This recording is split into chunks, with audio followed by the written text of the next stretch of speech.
There is a profound, almost silent movement happening in the world today. It's an exodus, but not of nations, nor a flight from famine or war. It is a slow, methodical retreat of the most self-aware, the most conscious, and the most psychologically developed among us. They are not leaving with a dramatic exit or a defiant shout. They are simply disappearing. They are quietly closing the laptop on their once-coveted corporate careers. They are letting their social media feeds go silent, not with a digital detox announcement, but with genuine, final abandonment. They are ending relationships built on surface-level expectations and trading the loud, frantic demands of society for the deep, restorative quiet of solitude. It's a mass withdrawal that no one is tracking on a chart.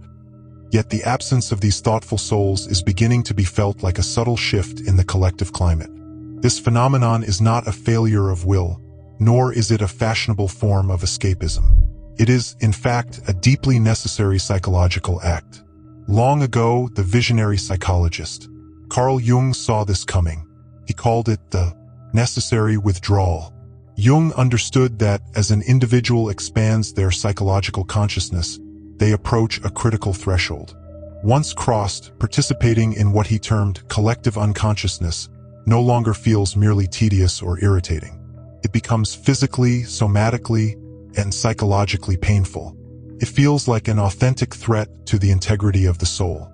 If you, too, have felt that profound, almost magnetic pull to leave it all behind, to step off the treadmill and find a patch of quiet ground, you are not antisocial. You are simply becoming too conscious for the container of the collective. To understand why this withdrawal is essential, we must first understand the fundamental engine of society itself. Carl Jung believed that society does not run on logic or conscious contracts. It runs on a shared state of collective unconsciousness, a woven tapestry of unspoken assumptions, shared delusions, and mass projections. These are not defects in the social machine. They are, for most, the oil that keeps it running. The system only requires one thing to function smoothly: that everyone remains asleep or at least comfortably drowsy. But the moment someone genuinely wakes up, not just intellectually but with a deep psychological realization, they become a glitch in the matrix. They see the elaborate, unconscious games being played. They recognize the shadows and fears that everyone else is frantically avoiding. They can trace the mass projections to their root. And once you see it, the curse of consciousness descends. You cannot unsee it. Carl Jung experienced this personally. As his own consciousness expanded, the simple act of normal social interaction became increasingly unbearable. It was not born of arrogance, but of a heartbreaking clarity. Imagine being the only person awake in a room full of people talking in their sleep. Every casual conversation, every required social engagement, suddenly demands an act of supreme psychological labor. You have to constantly pretend you don't see what you see, don't know what you know, and don't understand the churning chaos beneath the surface. This effort to bridge the chasm between your own consciousness and the collective's deep sleep, to constantly translate your depth into their surface-level language, is utterly exhausting. The truly awakened, therefore, begin to disappear, not because they despise society, but because staying in it requires them to perpetually betray their own consciousness. Every day, the collective asks them to dim their light. Every interaction demands they pretend to be asleep. Every relationship requires they settle for being less than they have fought so hard to become. And eventually, the psyche, in a profound act of self-preservation, intervenes. It issues an unarguable command: withdraw. Preserve your consciousness. Stop letting the collective drain what you have worked your whole life to develop. The withdrawal isn't just about preserving energy. It's about escaping the sheer agony of the collective shadow. Once you begin the difficult, messy, and necessary work of integrating your own personal darkness, the parts of yourself you've been conditioned to deny, you reach a point where witnessing the collective shadow becomes almost unbearable. Imagine the excruciating nature of watching an entire society projecting its darkness onto external targets, all while vehemently denying that the darkness exists within them. When you faced your own capacity for anger, for selfishness, for evil, even watching others project these very same qualities onto an external scapegoat, a political opponent, a different group, a foreign nation is genuinely agonizing. When the awakened person witnesses the collective shouting, "That group is the problem. The other political party is evil. Those people are what's wrong." It doesn't register as a political disagreement. It feels like watching a mass psychosis because, in the Jungian sense, that is precisely what it is. Carl Jung called this the burden of seeing. The conscious person sees that the vast majority of social conflict is nothing more than shadow projection writ large. Wars are collective shadows clashing in a physical arena. Political divisions are mass tribal projections. And the constant, frenzied outrage on social media? It is collective shadow material actively seeking targets to attach itself to and blame. Once you possess this deep-seated, non-negotiable insight, participation becomes psychologically impossible. You cannot join the mob when you clearly see that the mob is hunting its own repressed shadow. You can't pick a side when you understand that. Both sides are fundamentally engaged in an act of projection. To engage in collective blame is to betray your own consciousness. It's an immersion in collective unconsciousness you've already worked to transcend. So, the retreat is not an act of superiority. It is an act of profound psychological necessity. As one of Jung's students perfectly described it, they used to have fervent political opinions, but after integrating their shadow, they realized those opinions were just projections. Now, when they see a debate, they don't see a search for justice or truth. They see two groups of people violently projecting their unintegrated, unconscious material at each other. The only choice is to step out. It would be like willingly joining a mass delusion. But this is deeper than mere intellectual understanding. The awakened aren't just seeing the collective shadow. They are, in a very real sense, feeling it. Consciousness, at its highest level, grants a kind of energetic sensitivity. Being immersed in a storm of unconscious shadow projection begins to feel like psychological violence. It's not a moral or intellectual judgment against others. It is a genuine, undeniable energetic incompatibility. The frequency of the conscious person simply clashes with the low, dense vibration of mass unconsciousness. Carl Jung noticed this in his own life.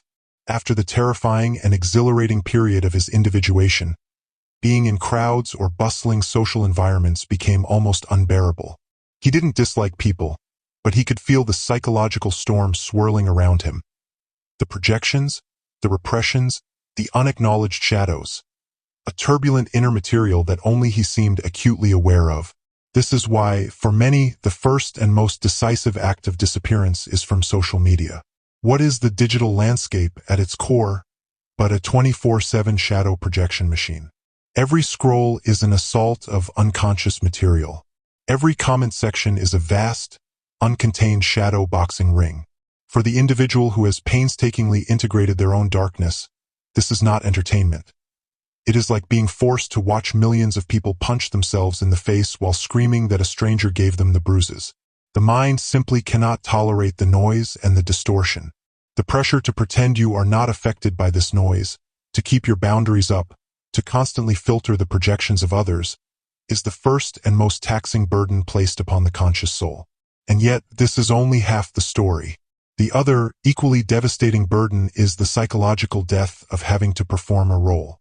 The second great insight into this mass exodus concerns the central conflict of the conscious life, the performative nature of society versus the urgent need for authenticity. Carl Jung's concept of the persona is key here. The persona is the mask we wear in public, the acceptable professional, the dutiful family member, the correct citizen. Before awakening, we could play these social games unconsciously.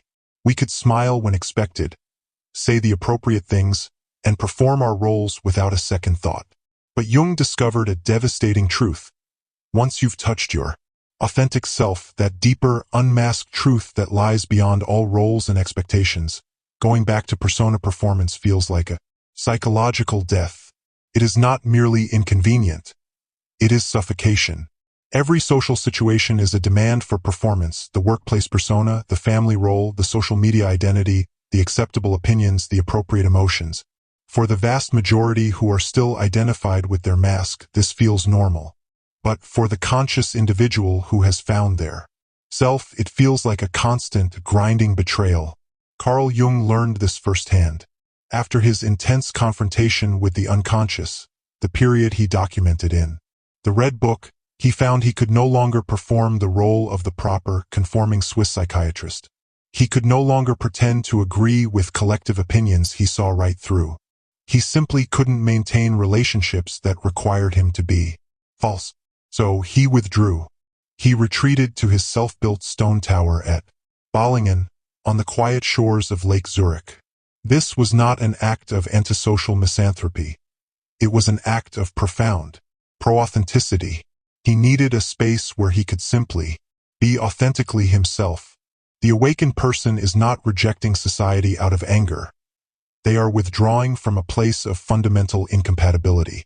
They have become too real for environments that demand pervasive fakeness. They are too authentic for spaces that demand performance. They are too whole for containers that only accept fragments. Consider the successful executive, one of Jung's patients, who had undergone a profound individuation. She described the impossibility of her return to the corporate world.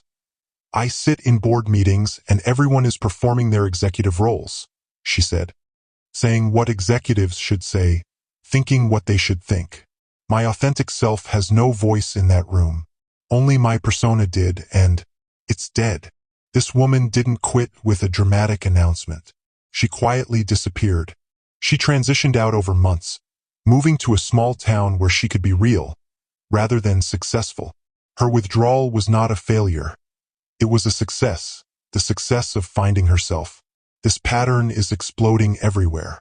The awakened are abandoning careers that require constant persona performance.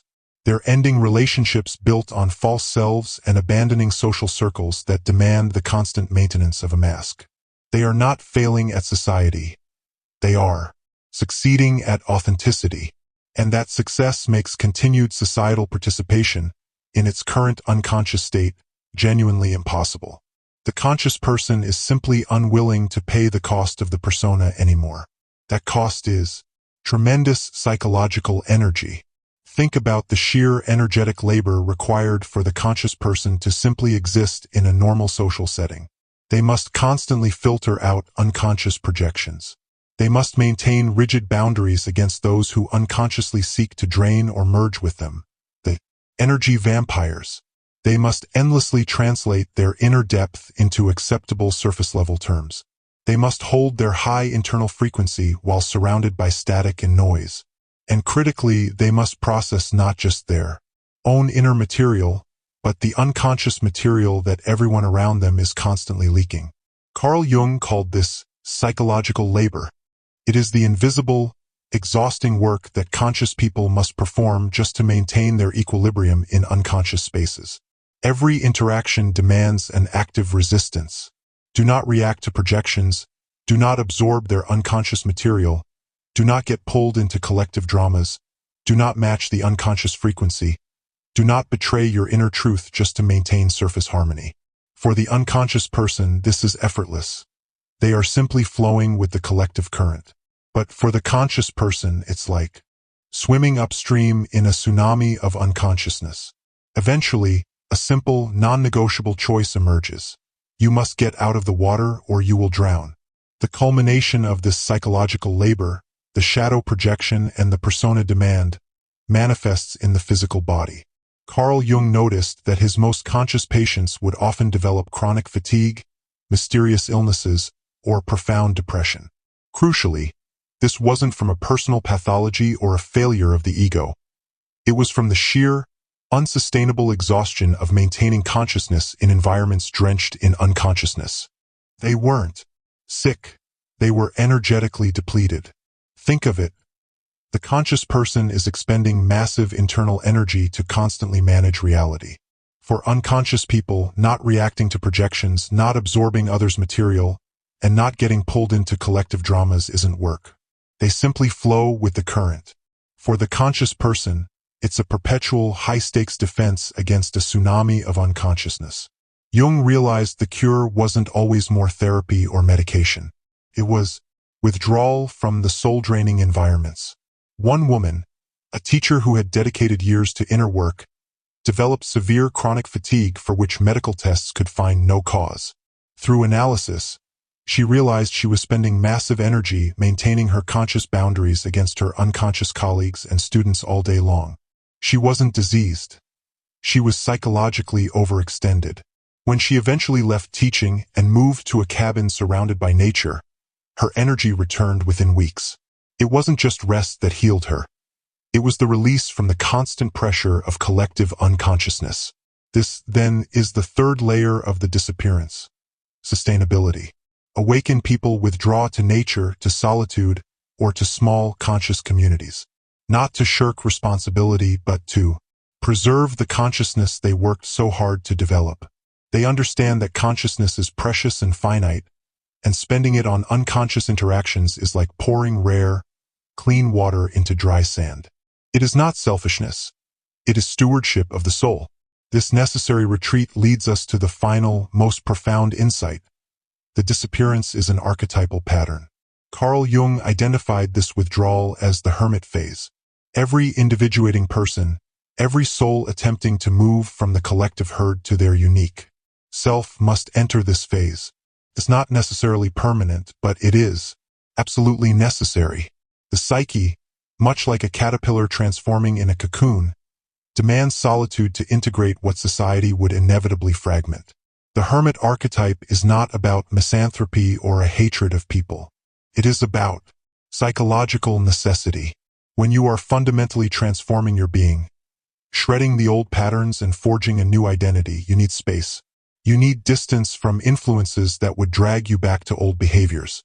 You need silence to finally hear your own authentic inner voice. You need solitude to integrate, free from interference. Jung himself went through deep, profound hermit phases. His years at Balingen, building his tower by the lake with his own hands, were not a luxury vacation. They were a profound psychological necessity. He needed distance from the noise of collective consciousness to develop his individual consciousness.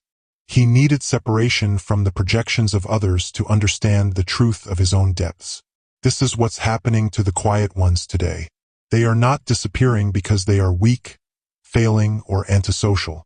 They are following an ancient, archetypal blueprint that individuation demands. The hermit phase is the crucible where the personal shadow can finally integrate without the social pressure to repress it. It's where the true self can emerge without the constant demand for persona performance. It is the silence where inner wisdom develops without the outer noise. It is where psychological transformation can complete without interruption. But the hermit's path has a purpose far beyond personal relief. It is not an escape from the collective. It is, in its highest form, preparation for the collective. Here is Carl Jung's final, hopeful, and necessary insight. The hermit phase is not a final destination. It is not perpetual isolation. It is preparation. The awakened person withdraws not to abandon society, but to gestate something vital that society desperately needs. They are integrating truth, developing deep wisdom, and becoming what Jung metaphorically called aquarium fish. Beings who have adapted to depths that others cannot reach. Consider the philosopher, one of Jung's analysans, who disappeared from academic life for 3 years. Everyone assumed he'd suffered a breakdown. In truth, he'd had a breakthrough. In that solitude, he integrated insights that would have been impossible while maintaining his academic persona. When he returned, he brought revolutionary ideas that could only have emerged from withdrawal from the very system they would eventually transform. The hermit phase looks like disappearance, but it is actually deepening. The conscious person is not running away. They are going deeper than the surface of society allows. They are doing the hard, essential work that can only be done in solitude, developing the consciousness that might eventually help the collective, but only after it is fully formed. The disappeared do not stay gone forever, but when they return fundamentally different. Their return is not an attempt to plug back into unconsciousness, but to offer consciousness to those who are ready to receive it. They are following the deep-seated pattern of the hero's journey: withdrawal, transformation, and return with a gift. But the crucial point is that this return is never to the mainstream of normal society.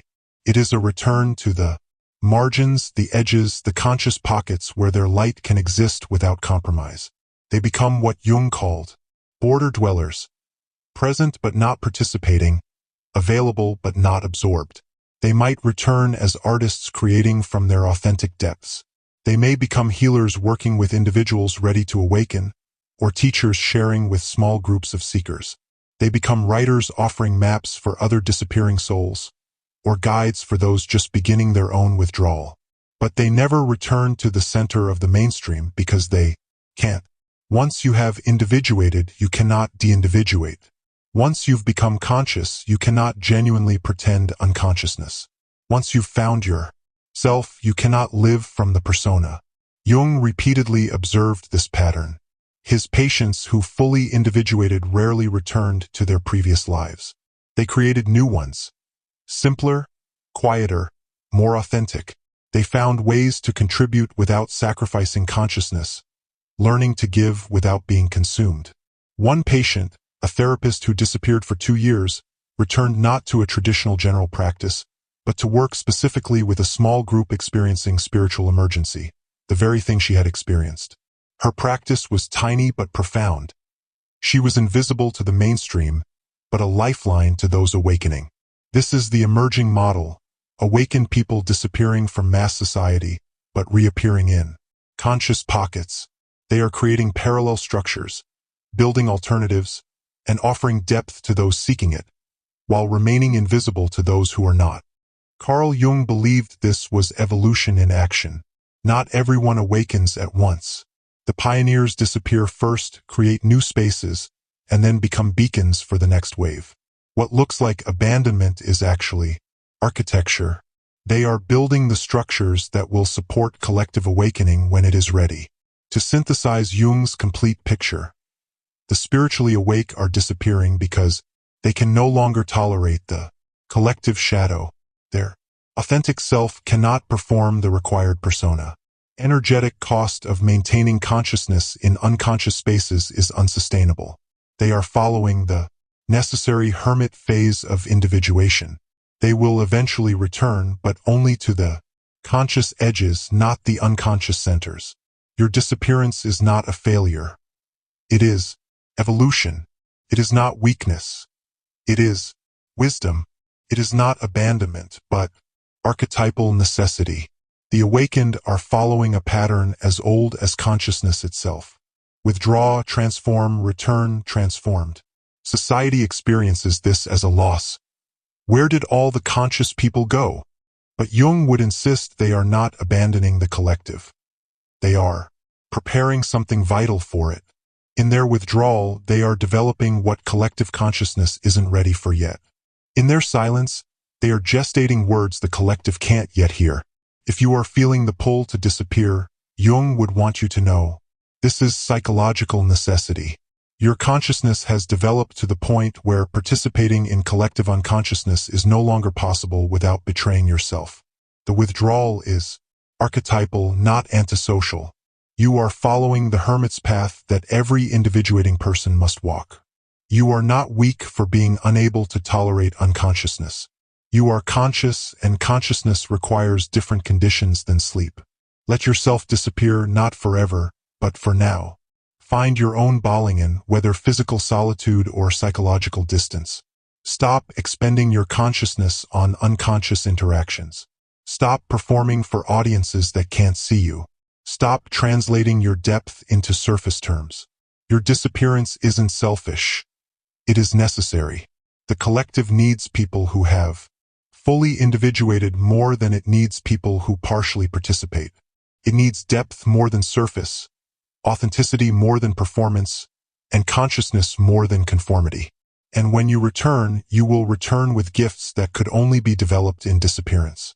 You will offer truths that couldn't be spoken while performing acceptance. The spiritually awake are disappearing because that's what awakening requires. Not permanently, but necessarily. Not from hatred, but from love. Love of truth, love of consciousness, love of authenticity. Love that says, I must become whole, even if that means being alone. Disappear consciously. Withdraw with purpose. Your disappearance is preparing something. You are not leaving the collective. You are pioneering where it will eventually need to go.